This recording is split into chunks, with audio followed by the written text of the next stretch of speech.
Pada awal film, kita melihat beberapa klip orang saling membunuh dan menyerang satu sama lain, serta rumah-rumah yang dibakar. Beberapa baku tembak dan pertarungan geng yang mengakibatkan ratusan kematian terlihat. Pada tahun 2014, Partai Republik dan Demokrat runtuh di AS. Krisis ekonomi memunculkan partai politik ketiga yang disebut New Founding Fathers of America, NFFA. Pemimpin partai tersebut adalah Presiden AS, Reagan. Dia dan anggota partainya merumuskan hukum ekstrim yang disebut The Purge. Setiap tahun sekali, selama satu malam, selama 12 jam, semua kejahatan dilegalkan dan tidak ada layanan darurat yang tersedia. Orang-orang diizinkan untuk melepaskan inhibisi mereka dengan cara apapun yang mereka pilih, termasuk pembunuhan. Sekarang adalah tahun 2022. Berkat The Purge, Amerika Serikat hampir bebas dari kejahatan, dan tingkat pengangguran turun menjadi 1%. Ini adalah hari The Purge. James Sanden mengemudi kembali ke rumahnya di komunitas berpagar yang kaya untuk aman selama malam itu. Dia melihat tetangganya menempatkan bunga biru di halaman depan mereka, menunjukkan dukungan mereka terhadap sistem The Purge. James juga memiliki bunga biru, yang menunjukkan bahwa dia adalah pendukung The Purge. James berencana untuk menghabiskan malam terkunci bersama istrinya Mary dan anak-anak mereka, Zoe dan Charlie. Zoe berada di kamarnya bersama pacarnya Henry. James tidak menyukai hubungan mereka, jadi Henry menyelinap keluar dari rumah. Ketika Henry menyelinap keluar, keduanya melihat seorang tetangga sedang mengasah senjata untuk malam ini.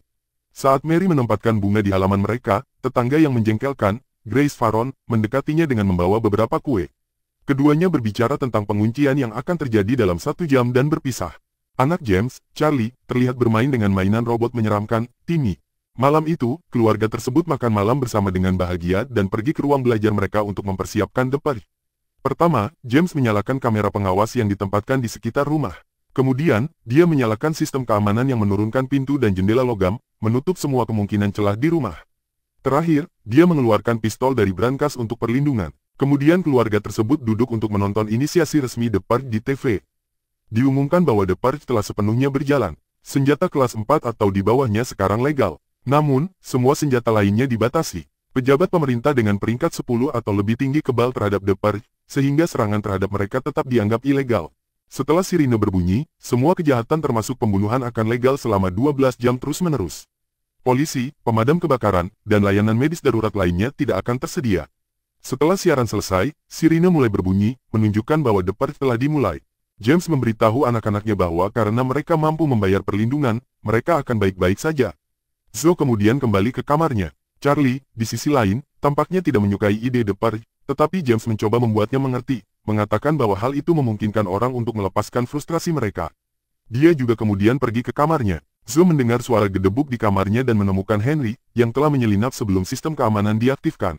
Henry memberitahu Zoe bahwa dia ingin berbicara dengan ayahnya tentang hubungan mereka.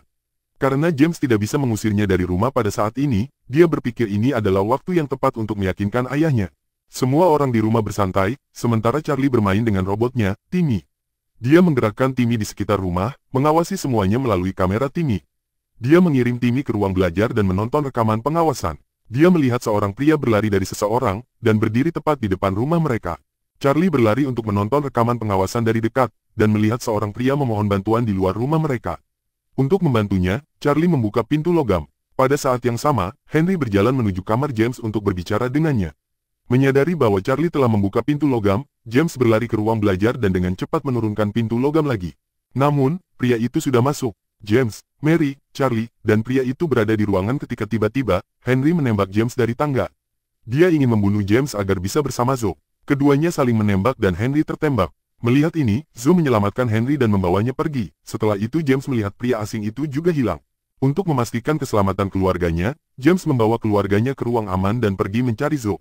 Dia menemukan tubuh Henry yang sudah mati di kamar. Kita melihat bahwa pria asing itu berdiri tepat di belakangnya saat dia memeriksa denyut nadi Henry, tetapi James tidak melihatnya. Charlie melihat sekelompok orang mendekati rumah mereka melalui kamera dan memanggil orang tuanya. Kelompok tersebut bertopeng dan membawa senjata di tangan mereka. Pemimpin kelompok berdiri tepat di depan kamera dan mulai berbicara. Dia tahu nama James dan memberitahu keluarga bahwa salah satu target mereka hilang. Kelompok tersebut mengetahui dari tetangga mereka bahwa target telah masuk ke rumah mereka. Sekarang, kelompok tersebut ingin target keluar agar mereka bisa membunuhnya. Jika keluarga tidak mengirimnya keluar tepat waktu, mereka mengancam akan masuk ke rumah dan membunuh semua orang karena mereka tahu cara untuk masuk. Kemudian, kelompok tersebut memutuskan pasokan listrik ke rumah, dan semuanya menjadi gelap. James memberitahu keluarganya bahwa mereka harus menemukan pria itu dan memaksanya keluar, tetapi Charlie enggan dengan ide tersebut. James dan Mary keluar untuk mencarinya. Charlie juga mencarinya dengan bantuan Timmy, dan menemukannya bersembunyi di belakang sofa di ruang tamu. Dia berkedip dengan lampu Timmy ke arah pria itu dan membuatnya mengikuti. Charlie mencoba membantu pria itu. Dia membawanya ke kamarnya, di mana dia telah membuat tempat persembunyian di lemari. Timmy berkedip lampu di tempat persembunyian, dan pria itu melihatnya. Akhirnya, dia masuk ke dalamnya, setelah berterima kasih pada Timmy. Tepat saat itu, pemimpin Perjer memanggil James ke pintu depan. Keduanya berbicara melalui celah, dan James menjelaskan kepadanya bahwa mereka tidak mencoba menyelamatkan orang asing itu. Pemimpin kemudian menembak salah satu orangnya sendiri untuk mengancam James, sambil mengklaim bahwa peralatan kelompok tersebut untuk membuka pintu segera tiba. James, yang khawatir akan keselamatan keluarganya, kembali mencari orang asing tersebut. Dia masuk ke kamar Charlie dan melihat orang asing tersebut memegang Zoe dengan todongan senjata. Saat dia mengancam James, Mary datang dari belakangnya. James dan pria itu berkelahi dan James secara tidak sengaja menembaknya. Dia dan Mary kemudian mengikat pria itu ke kursi. Namun, pria itu mulai melawan. James menyuruh Mary untuk menekan luka pria tersebut agar dia menyerah. Charlie menyaksikan semua ini dengan horor. Mereka bersiap untuk menyerahkannya kepada geng, tetapi menyadari bahwa mereka tidak akan menjadi lebih baik jika mereka melakukannya. Orang asing itu juga menawarkan James untuk keluar agar dia bisa menyelamatkan keluarganya. James menyadari betapa salahnya mereka, dan memberitahu Mary bahwa mereka harus melawan dan membela diri. Tepat saat itu, peralatan Perjer untuk membuka pintu dan jendela tiba. Mereka memasang rantai besar ke pintu dan menariknya, akhirnya berhasil masuk. James memberikan pistol kepada Charlie dan menyuruhnya bersembunyi di ruang bawah tanah. Dia lupa untuk melepaskan ikatan orang asing tersebut dengan terburu-buru dan bersiap untuk bertarung. Zoe bersembunyi di kamarnya, sementara orang asing tersebut mencoba membebaskan dirinya. Sekarang para Perjer mulai masuk. Salah satu dari mereka membuka pintu utama untuk pemimpin, dan dia masuk dengan pistolnya. Saat mereka bersembunyi di sekitar rumah, seorang Perjer masuk melalui pintu ruang bawah tanah dan menyerang Charlie. Saat dia hendak membunuhnya, James menembak pria itu dari belakang. Kelompok tersebut dengan maniak berkeliaran di sekitar rumah. James bertarung dan membunuh sebagian besar dari mereka, tetapi pemimpin muncul di depannya dan menusuknya. Saat James terbaring di tanah sekarat, pemimpin dengan sopan mengucapkan terima kasih dan mencium dahinya. Yang lain mulai menghancurkan segalanya di rumah. Charlie berada di ruang belajar, melihat rekaman pengawasan. Ketika dia melihat dua orang mendekati para Perjer di halaman depan mereka dan membunuh mereka. Dia menyadari bahwa orang-orang tersebut adalah tetangga mereka, Grace dan suaminya. Perlahan, semua tetangga berkumpul untuk membantu keluarga Sanden. Tetapi pada saat yang sama, Mary ditangkap oleh dua Perjer. Gadis Perjer tersebut menggelitik Mary saat dia memohon untuk hidupnya. Tepat saat dia hendak memukul Mary dengan parang, tetangga mereka, Tuan dan Nyonya Halverson, menembak kedua Perjer itu sampai mati. Mary pergi untuk membantu James, tetapi sebelum mereka bisa melakukan apapun, pemimpin Perjer masuk ke dalam ruangan. Dia mengokang pistolnya dan mengucapkan terima kasih atas pengorbanan mereka. Zoe tiba-tiba muncul dan menembak pemimpin itu sampai mati sebelum dia bisa membunuh mereka. Keluarga itu duduk di sekitar James, menangis saat dia sekarat, ketika para tetangga tiba. Mary berterima kasih kepada mereka atas bantuannya, namun ternyata para tetangga ingin membunuh keluarga Sanden sendiri. Mereka cemburu dengan kekayaan James dan ingin membersihkan diri dari kecemburuan tersebut dengan membunuh keluarga itu. Mereka kemudian menyeret tubuh James ke ruangan lain dan menyandera yang lainnya. Mary memohon kepada mereka untuk membiarkan anak-anaknya, dan mereka mengikat ketiganya dengan lakban. Para tetangga kemudian saling bergandengan tangan dan berterima kasih kepada New Founding Fathers karena telah memberikan kesempatan ini. Mereka selalu iri pada keluarga Sanden yang tampak sempurna, dan ketika Perjer masuk ke rumah hari ini, mereka melihat kesempatan tersebut.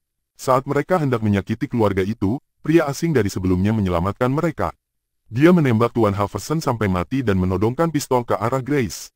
Para tetangga sekarang berdiri berbaris di depan mereka. Grace meminta Mary untuk membunuh mereka dan mengakhiri ini, namun Mary sudah muak dengan semua pembunuhan ini. Dia menyuruh semua orang untuk tetap di sana sampai jam 7 ketika The Party berakhir. Beberapa menit kemudian, semua orang duduk di meja makan bersama dalam diam. Pria asing tersebut masih menodongkan pistolnya ke arah para tetangga untuk menjaga mereka tetap terkendali. Charlie dan Zoe menangis sambil memegang tangan ayah mereka. Tiba-tiba, Grace mencoba merebut senapan dari tangan Mary, tetapi Mary mematahkan hidungnya, berteriak padanya. Akhirnya, sirene berbunyi, menandakan bahwa The Party telah selesai. Mary menyuruh semua orang untuk keluar dari rumahnya, dan pria asing tersebut juga pergi pada akhirnya, setelah Mary berterima kasih kepadanya atas bantuannya. Film berakhir saat ketiga anggota keluarga yang masih hidup melihat beberapa mayat tergeletak di luar rumah. Suara di latar belakang mengisahkan bahwa ini adalah The Party yang paling sukses hingga saat ini.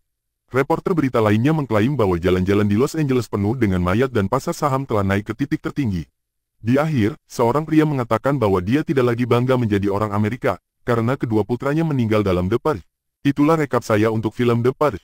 Berlangganan untuk lebih banyak video seperti ini, nyalakan notifikasi, dan beri suka untuk membantu saluran ini. Terima kasih telah menonton.